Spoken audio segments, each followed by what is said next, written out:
ഇന്ന് നമ്മൾ നിൽക്കുന്നത് പത്മനാഭപുരം പാലസിൻ്റെ മുൻപിലാണ്.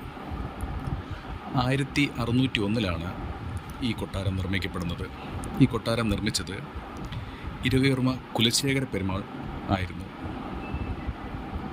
പിന്നീട് 1750 ശ്രീ മാർത്താണ്ഡവർമ്മ തമ്പുരാനും ഇതിനെ പുനർനിർമ്മിക്കുകയായിരുന്നു. കേരളീയ ശില്പകലയുടെയും വാസ്തുനിർമ്മിതിയുടെയും ഒരു അപൂർവ സംഗമമാണ് ഈ കൊട്ടാരം. ഒരുപാട് അത്ഭുതങ്ങൾ കാഴ്ചക്കാർക്കായി ഒരുക്കി വച്ചിരിക്കുന്നു. ധാരാളം കൊത്തുപണികൾ. വളരെ മനോഹരമായ ഒരു കാഴ്ച തന്നെയാണ് നമുക്കിവിടെ കാണാൻ സാധിക്കുന്നത്. ഒരിക്കലെങ്കിലും നമ്മൾ മലയാളികൾ അല്ലെങ്കിൽ ഇന്ത്യക്കാർ പോയി കാണേണ്ട ഒരു വാസ്തുവിദ്യ തന്നെയാണ് പത്മനാഭപുരം കൊട്ടാരം.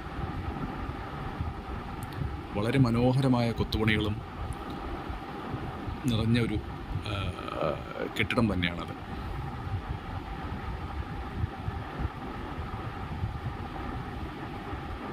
എല്ലാവരെയും ആകർഷിപ്പിക്കുന്ന തന്നെയാണ് അവിടുത്തെ നിർമ്മിതികൾ. ഇവിടെയാണ് നമ്മുടെ നാഗവല്ലിയുടെ ഡാൻസ് നടന്ന സ്ഥലം.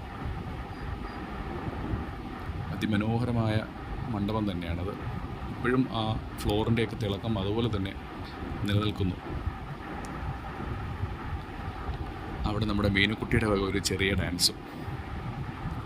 എല്ലാവർക്കും വീഡിയോ ഇഷ്ടപ്പെട്ടു എന്ന് വരുന്നു. ബൈ.